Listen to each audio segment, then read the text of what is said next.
नमस्कार मैत्रिणींनो, आजच्या एका नवीन व्हिडिओमध्ये सर्वांचं अगदी मनापासून स्वागत। आज आपण पाहणार आहोत प्रिन्सेस कट ब्लाऊजची कटिंग। तर कटिंग करण्या अगोदर आपण ब्लाऊजची मापे कशी घ्यायची ते अगदी सोप्या पद्धतीने पाहणार आहोत। तर मापे घेताना आपल्याला उलट्या साईडने ब्लाऊज ठेवून घ्यायचा आहे। शोल्डरपासून खाली कमरेपर्यंत टेप घ्यायचा आहे आणि कपडा थोडासा ओढून घ्यायचा आहे। तर बघा, इथे ब्लाऊजची उंची आलेली आहे 13 इंच। त्यानंतर छातीचं माप घ्यायचं आहे। छातीचं माप आपल्याला काज बटन पट्टीपासून मुंड्यापर्यंत असं मोजून घ्यायचं आहे। तर छातीचं माप आलेलं आहे इथे 8.5 इंच। नंतर कमरेचं माप घ्यायचं आहे। काज बटन पट्टीपासून पुढे आपल्याला शिवणापर्यंत असं घ्यायचं आहे। तर कमरेचं माप आलेलं आहे 7.5 इंच। त्यानंतर गळ्याचं माप घ्यायचं आहे। शोल्डरपासून खाली गळ्यापर्यंत माप आलेलं आहे 6.5 इंच। आता लगेच आपल्याला इथे मागच्याही गळ्याचं माप घ्यायचं आहे। शोल्डरपासून खाली आपल्याला जेवढा गळा आहे तेवढं माप घ्यायचं आहे। तर इथे गळ्याचं माप आलेलं आहे 9 इंच। आता बाहीचं माप आपल्या शोल्डरच्या शिवणापासून जे पुढं आपल्याला इथे बाहीचं माप घ्यायचं आहे। लगेच दंडघेराचंही माप घ्यायचं आहे। बाहीचं माप आलेलं आहे 4 इंच, दंडघेर आलेला आहे 6 इंच। तर बघा, इथे ब्लाऊजवरून मापे घेऊन झालेली आहेत। आता इथे आपल्याला घ्यायचा आहे अस्तरचा पीस। तर अस्तरचा पीस आपण इथे घडी करून घेतलेली आहे। सर्वात अगोदर घडी कशी करायची, तर इथे डबल फोल्ड अशी घडी घेतलेली आहे आणि छातीच्या मापानुसार आपल्याला इथे घडी करून घ्यायची। बंद बाजू आहे तर ती आपल्या साईडने ठेवून घ्यायची आहे। आता इथे पूर्ण उंचीचं माप टाकून घ्यायचं आहे। पूर्ण उंची आहे 13 इंच। त्यामध्ये 1 इंच ॲड करून आपण इथे 15 इंचावर मार्किंग करून घेतलेली आहे। 15 इंचावर मार्किंग करून सरळ रेष ओढून घेतली, त्यावर गळ्याचं माप टाकून घेतलेलं आहे 2.5 इंच। पुढे आपण इथे शोल्डरचं माप टाकलेलं आहे 3 इंच। शोल्डरचं माप तुम्ही तुमच्या आवडीनुसार 2.5 इंच 3 इंच असं ठेवू शकता। त्यानंतर घ्यायचे मुंड्याचं माप। तर मुंड्याचं माप 6 इंच घेतले आणि एक उभी रेष ओढून घेतली। लगेच एक आडवी रेष ओढून घ्यायची आहे। त्यानंतर आता इथे आपल्याला घ्यायचं आहे गळ्याचं माप। तर गळ्याचं माप आपलं 9 इंच आलेलं आहे। अर्धा इंच ॲड करून आपल्याला इथे 9.5 इंचावर मार्किंग करून घ्यायची आहे। खालच्या साईडने मी इथे 3 इंचावर मार्किंग करते। मला थोडासा ब्रॉड गळा पाहिजे आहे। तुम्हाला जर छोटा गळा पाहिजे असेल तर तुम्ही इथे 2.5 इंचच करू शकता। तर आता इथेही आपल्याला एक बॉक्स तयार करून घ्यायचा आहे आणि त्यामध्ये इथे गोल गळ्याचा आकार देऊन घेते। तर तुम्ही तुमच्या आवडीनुसार कोणत्याही गळ्याचा आकार टाकून घेऊ शकता। आता इथे मागच्या मुंड्याचं मार्किंग करण्यासाठी आपल्याला इथे 1.5 इंचावर मार्किंग केली आणि इथे मुंड्याचा आकार देऊन घेतलेला आहे। मैत्रिणींनो, नवीन शिकणाऱ्या मैत्रिणी असतील तर मुंड्याचा आकार देण्याची प्रॅक्टिस करणे खूप गरजेचं आहे। आता इथे मागच्या साईडचा टक्सची मार्किंग करण्यासाठी आपण गळ्यापासून पुढे 4 इंचावर मार्किंग केली। वर 5 इंचावर मार्किंग करून आपल्याला इथे टक्स काढून घेतलेला आहे। तर हा टक्स आपल्याला अर्ध्या इंचाचा काढून घ्यायचा आहे आणि इथे थोडंसं पाव इंचाचं ठेवलेलं आहे। बऱ्याच जणीला मुंड्यामध्ये झोळ येतो, तर ह्या पद्धतीने जर तुम्ही मुंड्याची कटिंग केली तर जो झोळ येतो तर तो येत नाही। आणि नवीन शिकणाऱ्या मैत्रिणीसाठी इथे आपल्याला मुंड्याचा आकार देताना सेंटर पॉईंट काढून घ्यायचा आहे आणि नंतरच मुंड्याचा आकार देऊन घ्यायचा आहे। आता इथे बघा, आपलं छातीचं माप आहे 8.5 इंच प्लस 1.5 ते 2 इंच शिलाई मार्जिन असं घेतलेलं आहे। तर इथे मी 1.5 इंच घेतलेलं आहे। तर तुम्हाला जेवढा कपडा आहे त्यानुसार तुम्ही 1.5 इंच 2 इंच असं घेऊ शकता। तर बघा, आता इथे आपण एक फिटिंगची रेष ओढून घेऊया आणि त्यानंतर इथे शिलाई मार्जिनची अशा 2 रेषा ओढून घेतलेला आहे आणि जो हा एक्स्ट्राचा आहे तर तो आपला शिलाई मार्जिनचा कपडा आहे आणि हा आहे तो मागच्या साईडचा टक्स आहे। तर बघा, मागच्या भागाची आपली पूर्ण मार्किंग करून झालेली आहे आणि मुंड्याचा आकार देताना नवीन शिकणाऱ्या मैत्रिणीसाठी प्रॅक्टिस करणे खूपच गरजेचं आहे। आपला मुंड्याचा आकार व्यवस्थित आला तरच आपला ब्लाऊज फिटिंगला व्यवस्थित बसतो, नाहीतर तो ब्लाऊज बिघडतो। तर त्यासाठी मुंड्याचा आकार देताना काळजी घ्यायची आहे। तर बघा, आता पूर्ण मार्किंग करून झालेली आहे। तर आता आपण हा मागचा भाग आहे तर तो इथे कट करून घेऊयात। आता हा मागचा भाग ठेवूनच आपल्याला इथे पुढच्या भागाची कटिंग करून घ्यायची। तर आता हा प्रिन्सेस कटचा ब्लाऊज असल्यामुळे आता आपल्याला समोर 2 इंच असं वाढून घ्यायचं आहे। तर आता ही घडी आहे तर ती आपल्याला पुढे वाढून घेऊन त्यावर आपल्याला इथे मागची बाजू मार्किंग करून घ्यायची आहे। मागची बाजू आपण 10 इंचावर मार्किंग केलेली होती. आता समोरची बाजू आपण इथे 12 इंच घेऊयात आणि त्यावर आपल्याला इथे मागची बाजू ठेवून घेऊयात. तर बघा इथे खालच्या साईडने 1 इंच असं एवढं अंतर ठेवून आपल्याला ही मार्किंग करून घ्यायची आहे. प्रिन्सेस कटचा ब्लाऊज असल्यामुळे आपल्याला समोरच्या साईडने 1 इंच असं वाढवून घ्यायचं आहे. 4 टक्स ब्लाऊज असेल तर तिथे वाढवण्याची गरज नाही, पण प्रिन्सेस कट ब्लाऊज असेल तर तिथे आपल्याला वाढवून घ्यावं लागतं.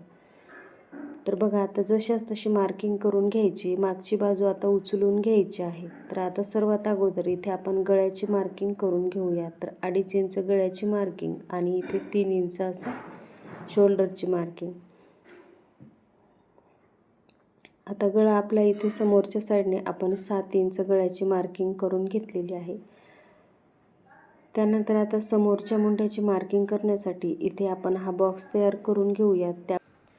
त्यानंतर आता इथे छातीची मार्किंग करूया. तर छाती आहे 8.5 इंच प्लस 1.5 ते 2 इंच शिलाई मार्जिन आणि पुढे थोडंसं पाव इंच असं प्रिन्स कटच्या टक्ससाठी शिवण्यात जाते. तर त्यासाठी आपल्याला वाढवून घ्यायचं आहे.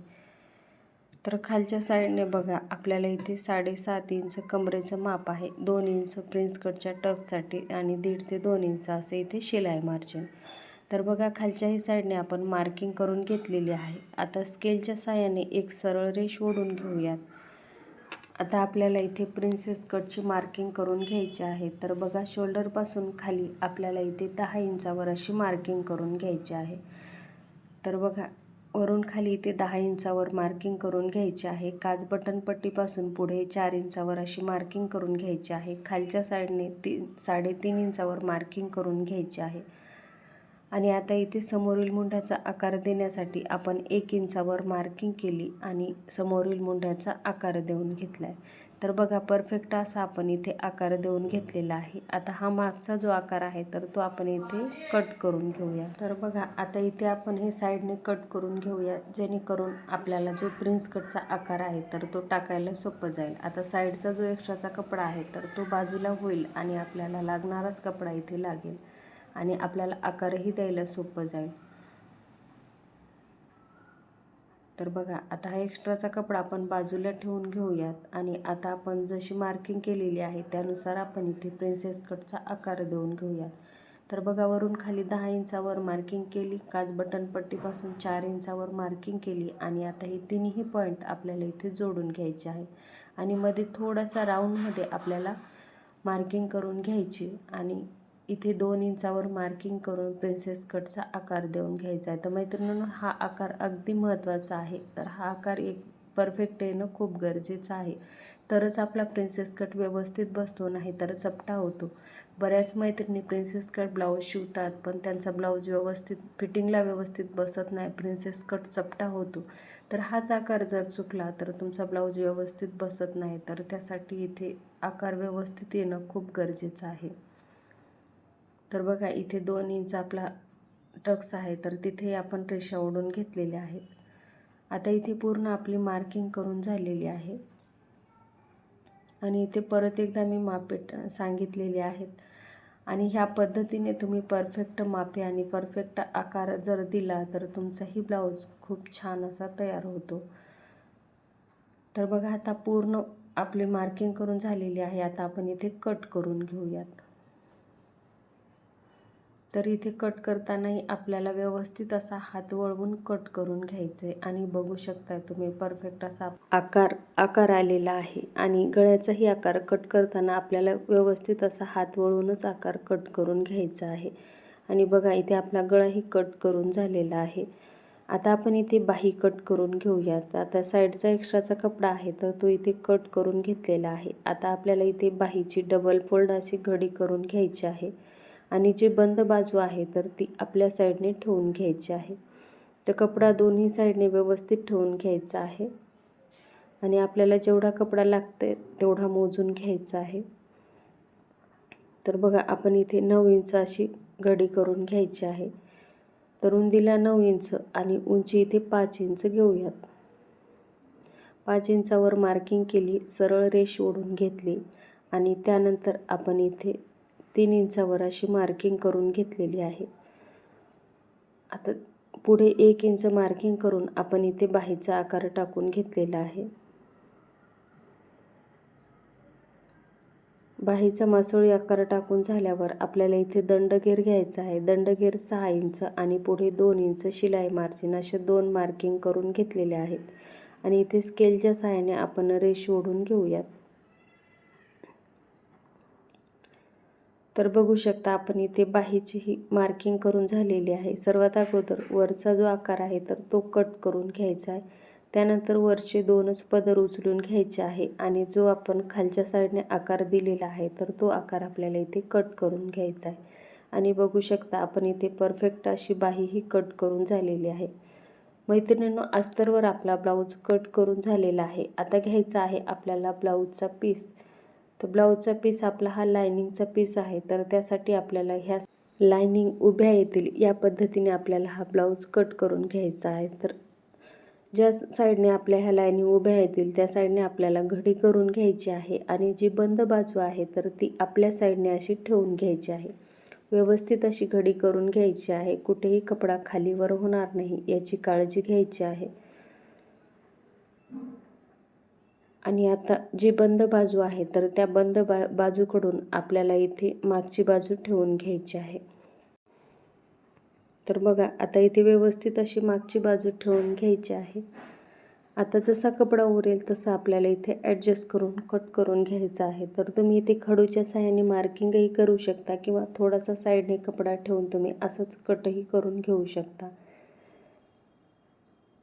तर बघा आता इथे समोरची बाजू मागची बाजू असे 2 ठेवून घेतलेले आहेत आणि आता मी एवढंच कट करून घेते.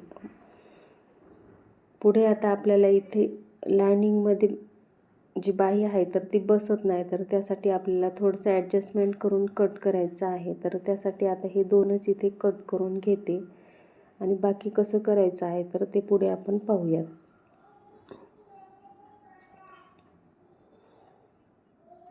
ब्लाऊजच्या मेन कपड्यावर कट करताना आपल्याला साईडने कपडा ठेवूनच इथे कट करून घ्यायचा आहे.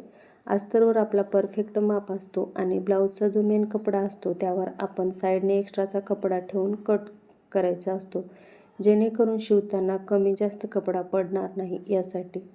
तर आता बघा इथे आपण डबल फोल्ड अशी घडी करून घेतली आणि त्यावर आपल्याला इथे बाही ठेवून घ्यायची आहे. तर बाही ठेवून घ्यायची आहे आणि साईडने आपल्याला जी प्रिन्सेसची कटोरी ॲडजस्ट होती का तेही चेक करून घ्यायचं आहे. तर बघा व्यवस्थित अशी इथे प्रिन्सेस कटची कटोरीसुद्धा बसलेली आहे.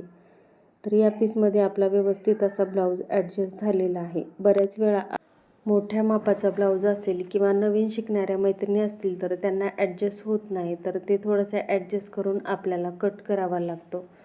तर इथे आपल्याला कुठे ॲडजस्ट करण्याची गरज पडलेली नाही. व्यवस्थित असा आपला ब्लाऊज बसलेला आहे. तर आता इथे आपण हा कट करून घेऊयात. तर बघा मैत्रिणींनो, आपल्या ब्लाऊजची पूर्ण कटिंग झालेली आहे आणि ही कटिंग करण्याची पद्धत तुम्हाला कशी वाटली ती कमेंट बॉक्समध्ये कमेंट करून नक्की सांगा. व्हिडिओ आवडला असेल तर व्हिडिओला लाईक करा, शेअर करा आणि अशाच नवनवीन व्हिडिओसाठी चॅनलला सबस्क्राईब करा. आणि ह्या ब्लाऊजचा स्टिचिंगचा व्हिडिओ पाहिजे असेल तर तेही कमेंटमध्ये नक्की सांगा. तर मैत्रिणींनो, पुन्हा भेटूया अशाच एका छानशा व्हिडिओमध्ये. धन्यवाद.